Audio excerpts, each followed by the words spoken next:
Welcome to the Etsy Conversations podcast, featuring inspiring interviews with Etsy shop owners, hosted by Ijama Elazu.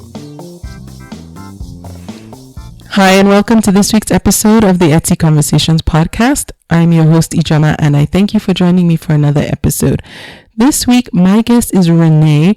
Renee runs the Etsy shop Tripawds. I've been saying it all day, so that's why I said that.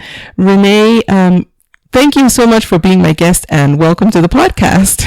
Thank you for having me. It's great to be here. You're welcome. See, it's okay to mess up, so don't feel bad if you stumble over your words. Now, Renee's shop Tripawds, she sells custom handcrafted jewelry and art for people, pets, and special occasions.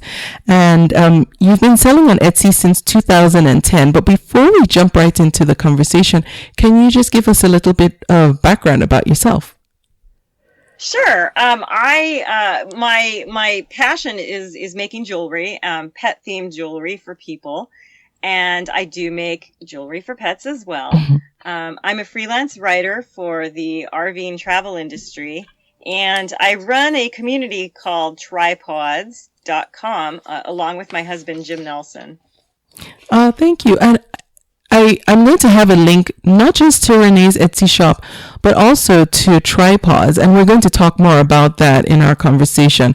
Before we go on, I want to give a huge shout out and say thank you so much to Kim of Bull Mountain Arts. Kim actually connected Renee and I, and she made the suggestion to have Renee on the podcast, and I'm very grateful for the recommendation. Kim, thank you so much for connecting us. This conversation is happening all thanks to you, so thank you, Kim. I'm going to have a link also to Kim's Etsy shop. It's Bull Mountain Arts. If you just want to go ahead and type it in now, it's BURROMTNARTS, but it will also be in the show notes. So thank you, Kim. Thank you, Kim. So Renee, when you started selling on Etsy in 2010, did you know about Etsy before you started selling, and what went into your decision to become a seller on Etsy? Well, I knew about Etsy because I had heard about it from some creative friends of mine, but I never even considered selling on there until a friend of mine who does have a very successful shop on there told me, you really might want to consider opening a store. And the reason she did that was because I asked her if she could make me something for my Tripawds community. And it was really out of her realm of expertise. And it was something so simple that she said, you know what, you can do that yourself. I'll show you how. She did. And she showed me how to make this piece of jewelry. And I put it in the store. And whoa, I sold something. That was so exciting. So that's what originally inspired me.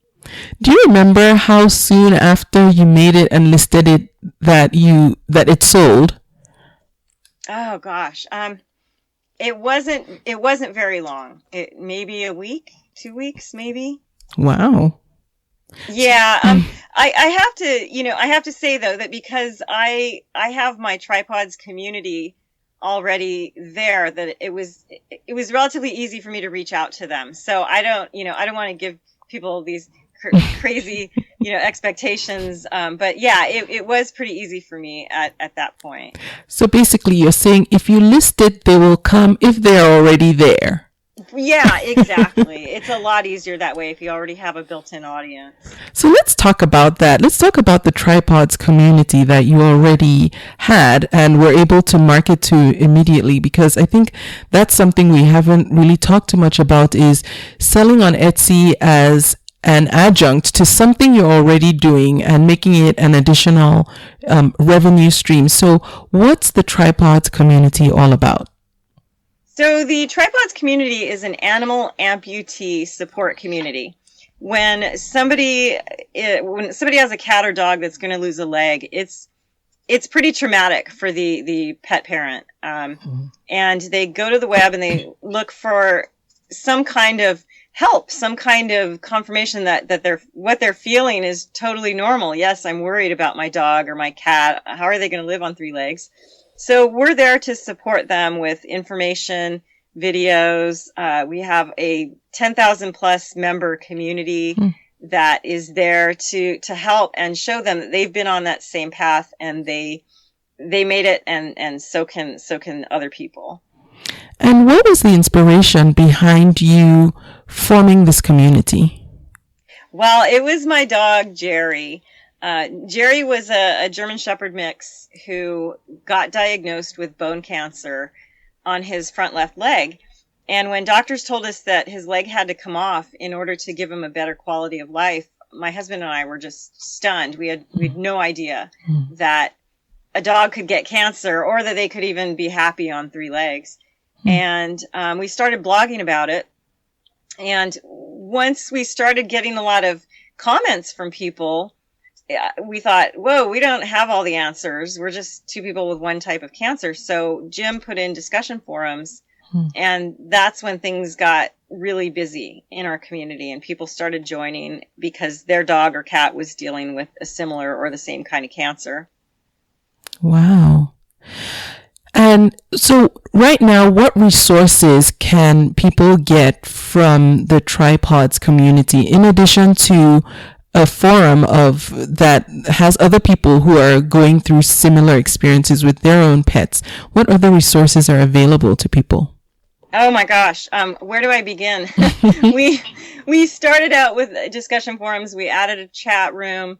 And in addition to the videos and photos, there's member blogs. We host over 1,000 blogs written by people whose animals are going through this experience or have been through it. The Tripawds Foundation, our 501c3 that we started 2 years ago, that is there to provide veterinary clinics with information about amputation that they can pass along to their clients. The foundation also pays for rehab therapy. So we really, really encourage people to get into rehab therapy to find and learn the best ways for their dogs or cats to stay fit, because any kind of extra weight on an animal with 3 legs is very detrimental to their health. So we encourage them to go consult with a certified rehab therapist, and our foundation will pay for the first visit. We also have an adoption reimbursement program where if somebody wants to adopt a 3-legged dog or cat from a shelter, we'll pay the adoption fee. Wow. And then finally, we're also working on building emergency amputation surgery for low-income individuals in the U.S. Yeah. Oh, and there's one more thing that I see. I'm losing track. We have so much that we offer now. We also have a toll-free helpline where people can call and ask questions and talk to volunteers who can just be there for them. We're not vets, but we can offer the emotional support that people need at a very distressful time. Wow. So over the years, Tripawds has evolved rather from something that just you and your husband were running to now this whole big, not just a place for a community to come to, but services that you offer, and paying adoption fees. That's huge. It's if somebody had told me 7 years ago that we would be doing this, I would have said they were crazy. But we've just found that there's just such a need for it, and it grew really organically. It really is. It's run by my husband and I and a very dedicated group of volunteers, a half dozen people or so. But it's a lot of work, but it's also very rewarding. Yeah, I can only imagine. So this community existed. You guys were focusing on this community and serving a population that was going through a traumatic experience for their pets. And then you think of making jewelry for them. Is that how Etsy came into the picture? Exactly. Well, one of the things that we do is we showcase products that are helpful for amputee animals, such as certain types of harnesses and other assistive devices like that. And so we have a storefront on the .com side and different things that we promote that way. And The jewelry, I just wanted to get our logo and tripod awareness out there. People were looking for things that they could wear that would show the world, hey, I'm a tripod parent and I'm proud of it. Because a lot of times if you make that decision to amputate, you get a lot of blowback from well-intentioned friends and family who have never been there before. And they might say things like, that dog shouldn't live that way, or animals they don't have a good quality of life. But unless people have been through it, they have no idea what it's like. So it's a bonding experience, and people really want to share that pride. So I just started creating these very simple little glass charms that had different three-legged animal images on them. And yeah, that's how it started on Etsy anyways. So then when you first started making the jewelry, was your marketing plan to expose the Etsy shop to the Tripawds community, or were you making individual items and selling them just within the community? How did you get the word out about your Tripawds Etsy shop, I guess is what I'm asking. Sure. Well, mostly through our discussion forums and our blog. And we have a separate blog just for gift items, cute books and T-shirts and bandanas and things like that. And so I would put my items in that blog and also promote them within the forums. And that is the only way I've ever marketed to our community. Etsy was always an easy way for me to build a storefront and have it just ready to go without putting a whole lot of work into it so that I could focus on Tripawds. Okay. So with Etsy, you don't necessarily focus on doing a lot of social media marketing for the Etsy shop, or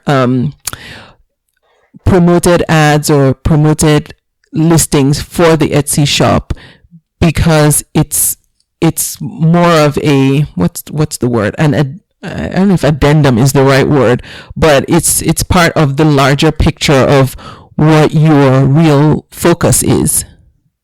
Yeah, in a lot of ways. I mean, I also promote it on our Tripawds Facebook page. So we do a fair amount of social media promotion for the Etsy shop that way, through Facebook, Twitter, and not a whole lot on Pinterest, but yeah, I do want to eventually just kind of expand my audience a little bit more outside the community. And I would love to do more of that, to do more promotions through social media that are just about the store and not as much about the community, but it's not a big priority right now. Okay. So let's talk about time management. And I want to also mention one of the other things that you run another blog, and I think you and your husband run that together, the Live Work Dream I don't want to call it a blog because it's actually a website, and there's a blog on it. Yes. Can we talk about that first, and then I'll tie it into the question I want to ask. What's liveworkdream.com all about? That's a whole other long story. Let me back up. So when our dog got bone cancer, we were at this point in our lives where we knew that we wanted some type of change. We had a business that we were ready to sell, and we lived in a place that we were growing tired of. So Jerry's cancer happened at a very transitional time in our life.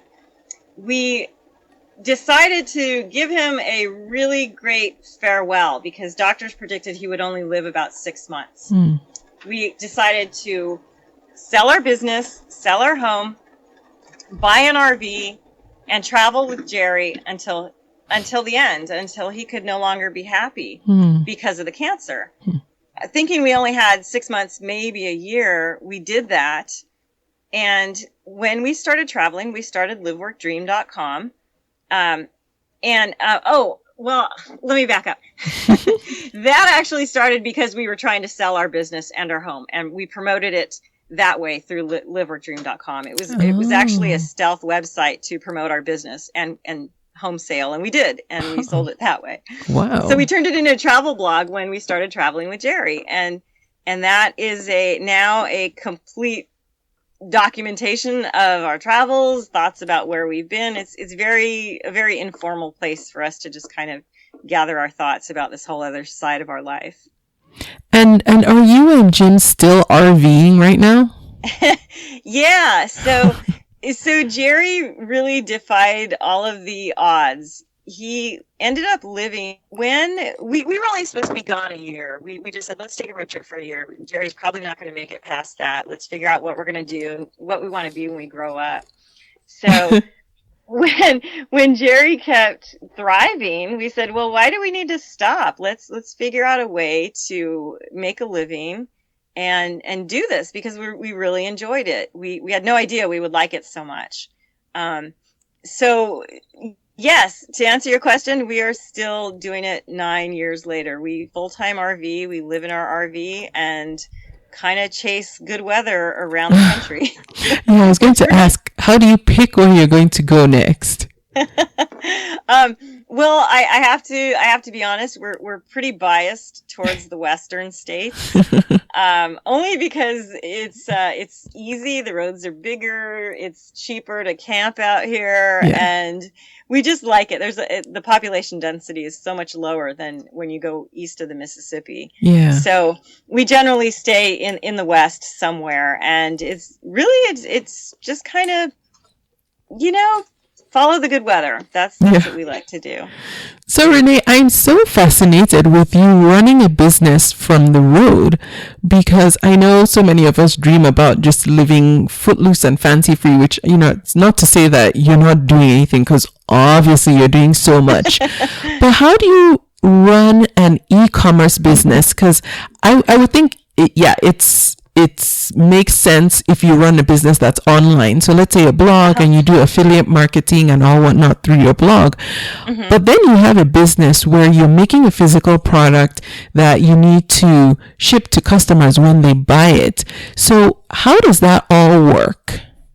We gradually figured out how to make it work, but it didn't happen overnight. The first thing that we did when we hit the road was we bought a satellite internet system so that we could be online wherever we traveled. And that has been the key to us being able to respond to customers, fulfill orders, manage our community, and make a living. Without a reliable internet connection, it would be impossible. So that's the biggest asset that we had when figuring out how we were going to run things. To make it work, it's really not all that hard logistically, except when we tend to go to really remote places where I'll make all of my jewelry and fulfill all of my orders and then go one day a week to the post office because it's 50, 60 miles away. Oh, wow. So there's a little bit of a challenge there, but not much. I mean, it's still totally worth it.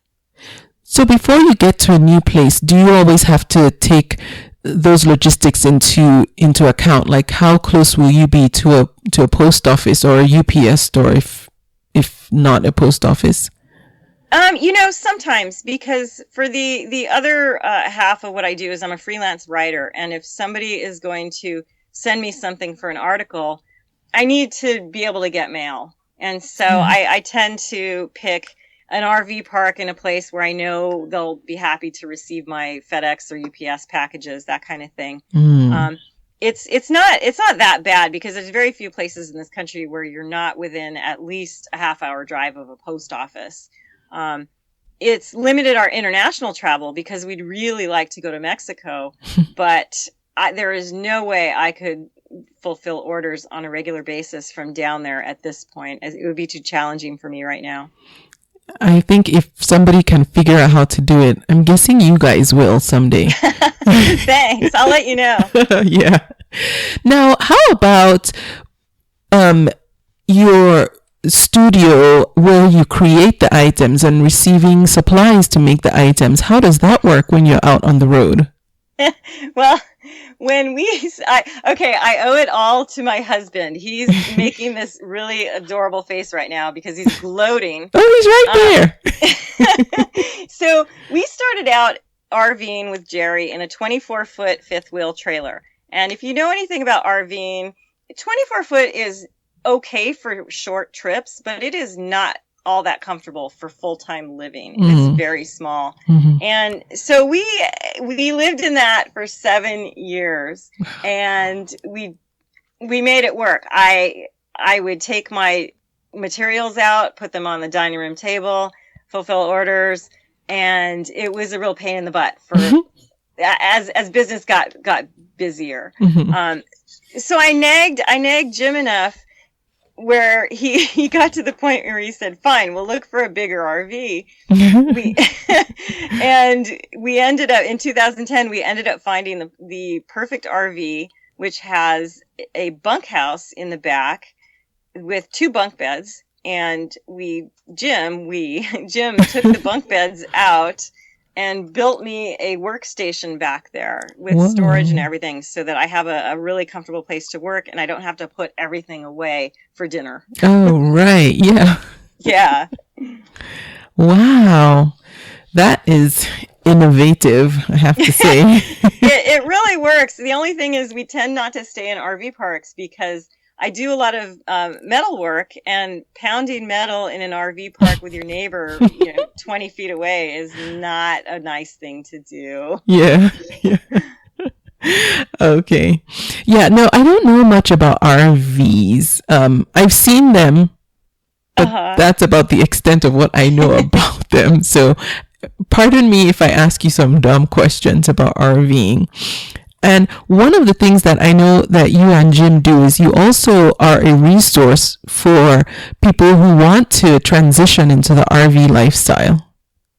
We love sharing what we know with others. And after 9 years, we've learned some pretty good lessons, but we don't know everything. And that's one of the things that we love about this lifestyle is it's a constant learning experience. Yeah.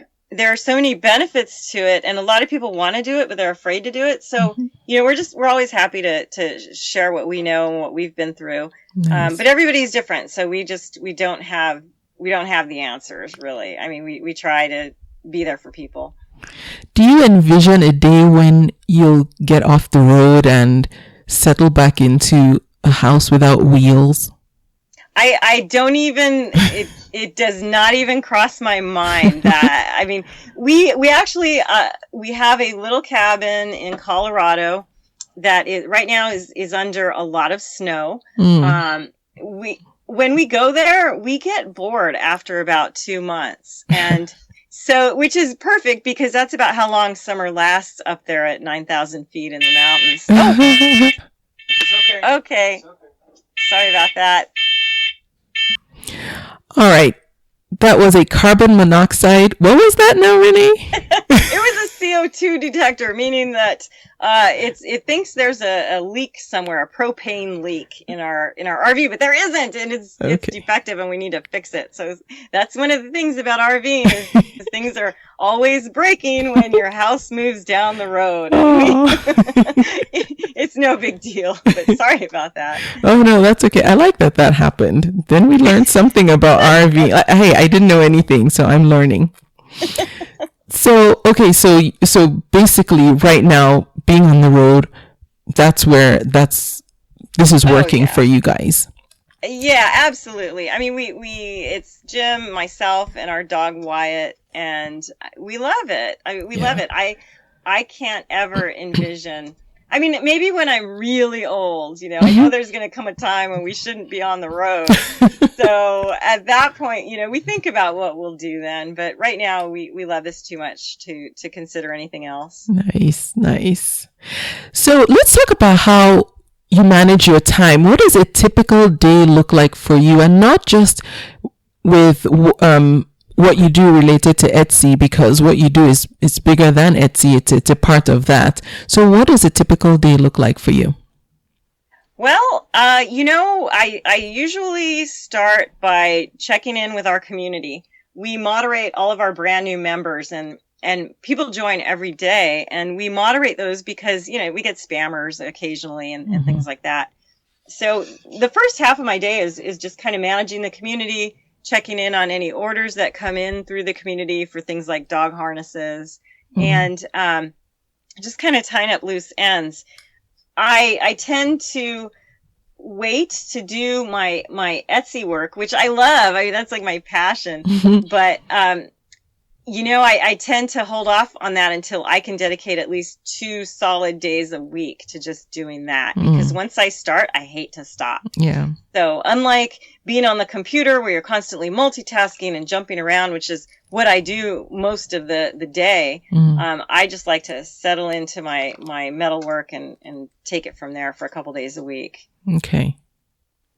And so do you update your Etsy shop to change how often you'll mail out items based on where you are, depending on how feasible it is for you to get to a post office?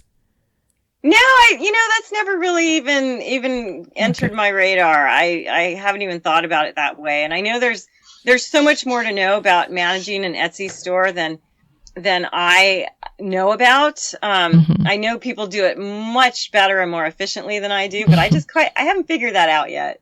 Yeah. Now, do you ship internationally too? That is so funny you mentioned that.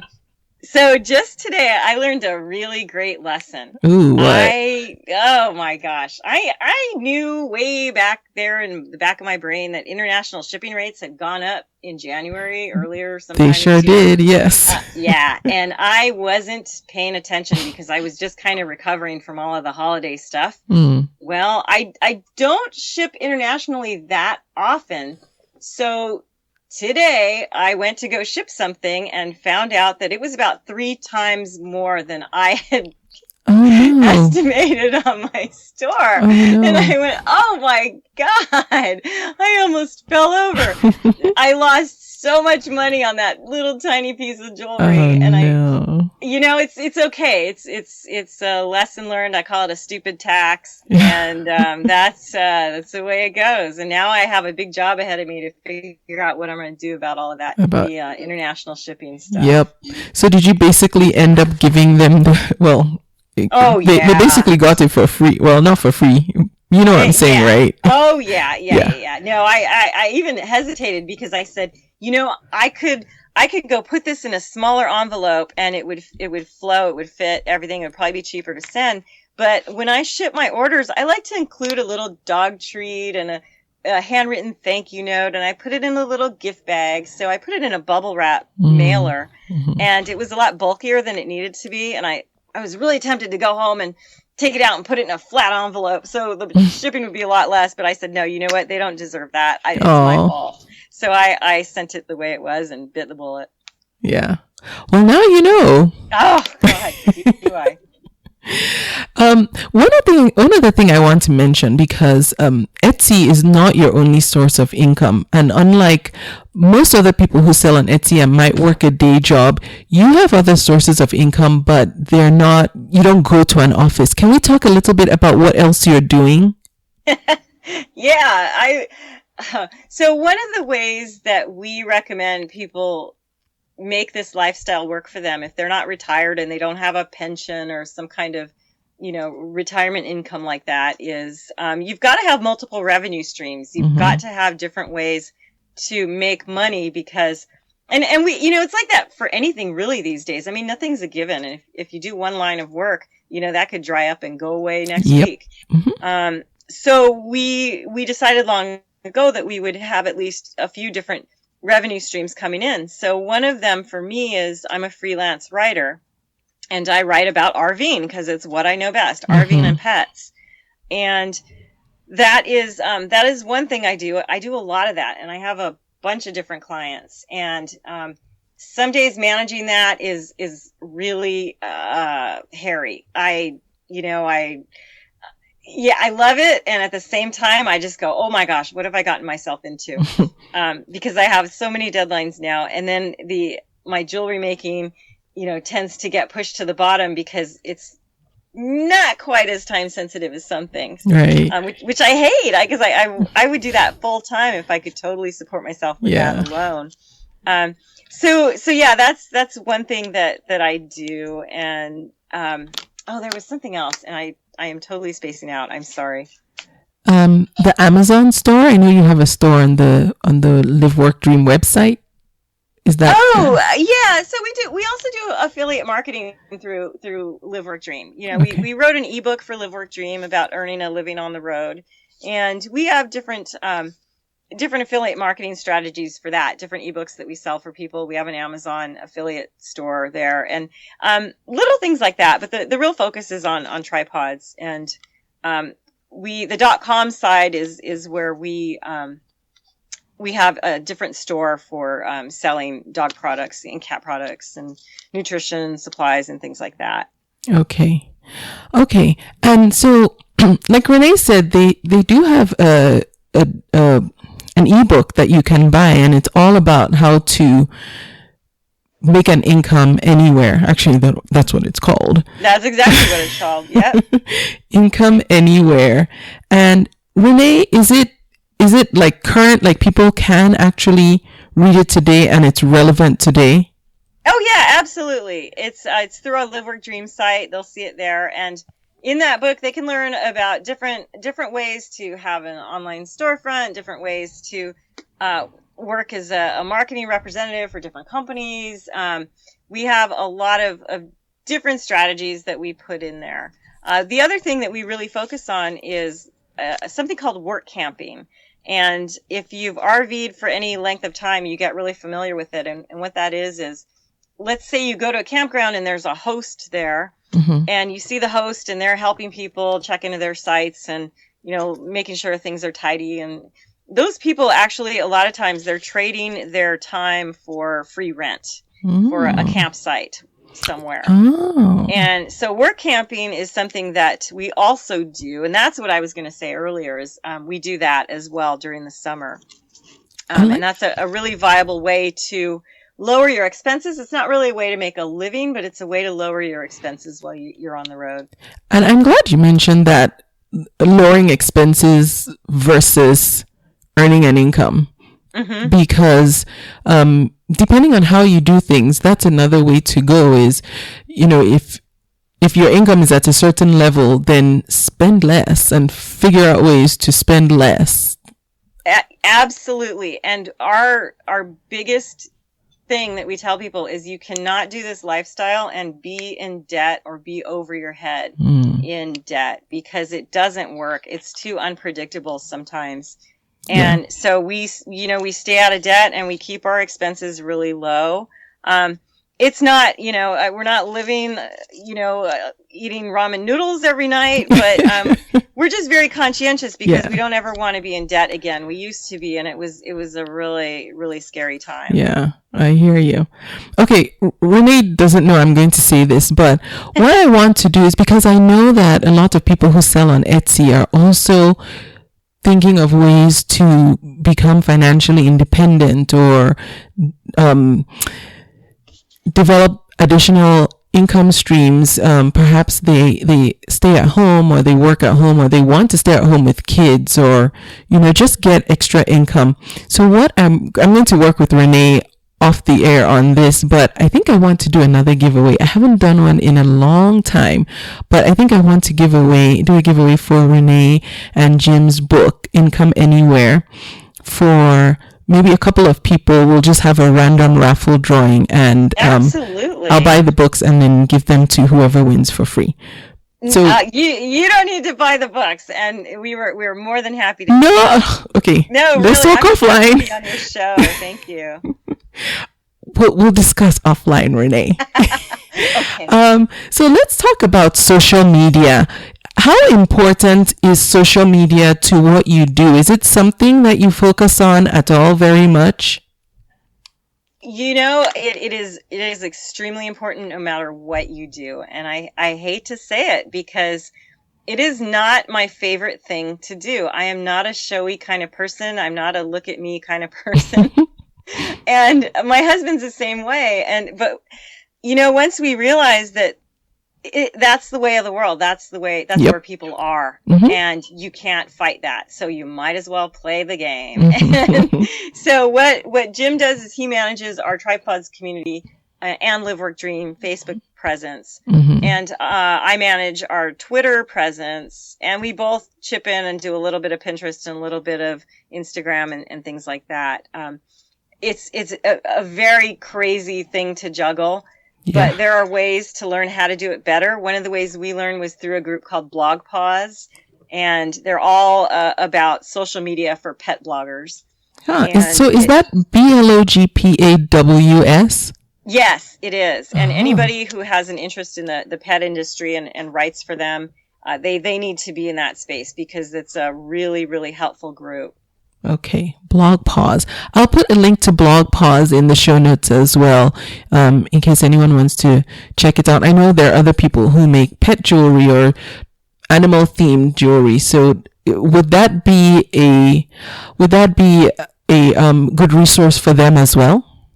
Yeah, I would think so. I mean, because it's not just about having a WordPress blog. It's Blogpaws is about people who have what they call microblogs, a very large or growing Instagram presence, or they want to grow an Instagram or Pinterest presence. So there's all sorts of ways that Blogpaws embraces different people's styles for being into social media. Okay, very good. So most of your social media it stems from Tripawds, and you haven't necessarily set up specific social media channels for the Etsy shop because it's a part of the bigger Tripawds umbrella. Is that right? Yeah, it's through the Tripawds community. Yeah, I mean, I did try to go and establish a different kind of presence through our Live Work Dream presence online, and so I opened a store through Amazon Handmade, which did not work for me. It did not work. So yeah. When you finish, I want us to get back to that, but go on. Oh, sure. But yeah, I mean, everything I do on social media and that Jim does is pretty much 90% of it is Tripawds related, and the rest is Live Work Dream. Okay. So what was your experience on Handmade? Oh, is it Handmade at Amazon? Handmade by Amazon? Yeah. You know what I'm talking about. Yeah. Well, honestly, I was thrilled because it was, supposedly invitation only, and they had to look at your, all that stuff. I was really happy to be invited, and I set it up as a way to kind of test the waters outside of the Tripawds community. So I used the Live Work Dream identity and my travel history to create this presence there, and it didn't, it just hasn't taken off. And I don't know if it's Amazon's fault or my fault or anybody. I don't like to blame. I just haven't put the energy into it. And I probably should, because it's not going to be free for much longer. Oh, yeah, that's true. When you first opened the shop, though, before more people started jumping into the marketplace, did you notice that there was some initial momentum?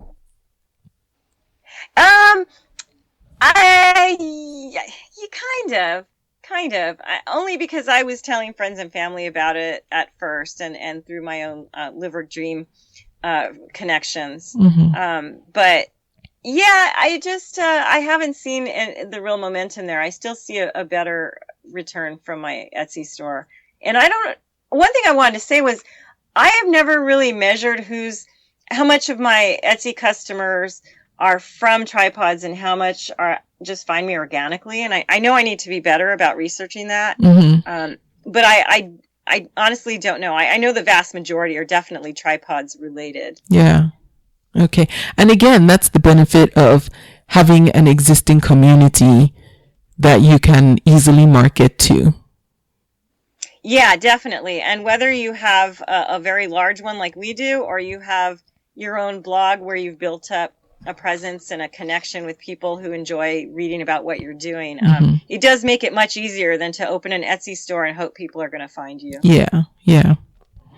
So back on Etsy, when you have a new product that you come up with, how long typically does it take you from developing or when from inception of a new idea for something to sell to actually making it and having it listed and available for sale? Sometimes too long, in my opinion. I tend to try things out on on friends and family and give them away and just like get it better and better at a certain item before I actually list it. So it could take months. But once I feel like I'm pretty confident with it, I would say maybe 2 weeks. Okay, that's cool. That's not too long, Renee. Oh, in this world, my God, that might as well be 2 years. Everything moves so fast now. It does. But trust me, like I have ideas that are still brewing in my mind and I haven't even put them on paper. And, if you can get it out in 2 weeks, that's good. Thanks. What's something that you would say is really working well for you right now? Ooh, as far as initially I was going to say Etsy, but what you're doing is much bigger than that. So with Tripawds as an organization, if I can call it that, which I think I can. Yep. What's something that you guys are doing right now that you think is really working well for you? I think following our passion, staying true to what we know makes us happiest. Yeah. When we try to just chase after money or a larger income, it doesn't make us happy. Yeah. I mean, we've played that and it didn't. That's why we started traveling. We wanted a break from that kind of rat race. So really it's such a cliche, the whole do what you love and the money will follow. Yeah. But it's so true. It doesn't mean you're going to be super rich or anything like that. But if you're happy, you attract happiness and happy people. And I don't know, that's what works for us. For me. Yeah. I like that. What advice would you give to someone who's listening right now and is trying to decide where to start in this whole journey to financial independence, not necessarily being like rich tomorrow, but just to start building their own financial independence like you guys have? Well, if you're talking about financial, I would say get out of debt and figure out how to stay out of debt. Okay. That is, I preach that left and right. Just don't live above your means, because when you are in debt, you don't have time to pursue your passions and do things you love because you're always trying to pay your bills. Mm-hmm. So once you get rid of that debt, you really do find that you have extra time on your hands. And if you are wise about filling that time with your dreams, pursuing things you want to do in life, you can make it happen. Yeah. Sorry, I was just, what's the word? Okay. I was rolling around what you said in my head. Like, yeah, that's so true. It's true. When you can focus on, when your mind is clear from the stress of owing somebody or multiple somebodies, then you can really think, clearly. Are there any resources that you're using right now that you find really helpful that you'd like to share? Resources online or? Yeah, maybe resources. Let's narrow it down. Resources for that help your business, whether it be Etsy or just in general what you're doing for Tripawds. Maybe a book that you've read that was useful, or a tool that you use that you find invaluable in what you're doing. I would have to say that it all goes back to a woman named Lena West. Lena is a business coach. She's a holistic-minded, spiritual business coach who I met through BlogPause. She was a speaker at one of their conferences, and she has been instrumental in helping us focus on building a community that we could be proud of, building a community that we could support ourselves with, and just staying true to our goals. Lena has a group on Facebook, an open group and a closed group, but all of her stuff is over at lenawest.com. She is fabulous. And Renee, is it Lena, Lena, or Lina, West? Lena. Okay, lenawest.com. So I'll link to Lena's website, and if you want to go check out what she's doing. Now, does she specialize only with people who are doing things related to pets and animals, or anyone? No, actually, her focus is on women-owned businesses, and she just lets Jim be a part of her group. She does have one other husband and wife team in there, but no, she likes to focus on women entrepreneurs and helping them grow their businesses. And I do apologize. Her lenawest.com is, I don't know where I got that information, but if you go to Facebook, you'll find her, Lena West, and her Crescent Mastermind group. Okay, it's called the Crescent Mastermind group? Yes. Okay. All right. So I'll find that and put that in the show notes. And sorry, guys, I'll find another resource for the guys, since Lena is for the women. Or have your wife join, and then join with your wife if you're there you go. Or girlfriend or someone. Now, Renee, before I let you go, do you have an Etsy shop shout out? I do. So in addition to Burrow Mountain Arts with Kim and her wonderful store, the woman who got me started on Etsy, her name is Michelle Bruner, and her store is called Remix, Remiks Jewelry Shop. And she makes fabulous, very earth-friendly, organic jewelry that is just incredible. She's the one who believed in me before I believed what I was envisioning. And so I really owe everything I do on Etsy to her. Oh. So that's Michelle Bruner, and her Etsy shop is Remix, Remiks, you said? Yes. Okay. Oh, and then Kim. I forgot. I was like, wait, wasn't there a second one? You said Kim. Yeah. Yes. Burrow Mountain Arts. Yeah. So I'll have links to both Michelle and Kim's shops. Please go check them out.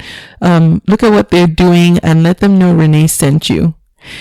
Renee, thank you so much for spending this time with me and sharing all about what you're doing and the story of Tripawds. There's a video I'm going to put in the show notes. It's a video that Renee and Jim did. Was that for PBS or National Geographic? It was PBS, right? Yes, it was PBS. Yeah, I'm going to put that in the show notes. It just gives the background of. It will give you some background about Tripawds, and you'll get to see Jerry and learn more about his story. And so I'm going to have that in the show notes. Go to convome.com/Tripawds. It will all be there. Renee, what's the best way people can get a hold of you if they want to reach out to you? Through my Etsy shop or through Tripawds. Either way is fine. I'm pretty responsive. Okay. And again, I'll have links to that, to Renee's Etsy shop, so you'll be able to contact her through that, and tripawds.com as well. Again, Renee, thank you so much for being my guest on the podcast. I really appreciate you taking the time out to talk to me and teach us, some of us who needed to know a little bit more about RVing and Tripawds. Congratulations on what you're doing over in the Tripawds community. I think you guys are doing something really special for, a community that needs that. So congratulations and thank you. Oh, thank you. It was my pleasure. And I thank you for listening to the podcast. I will be back next week.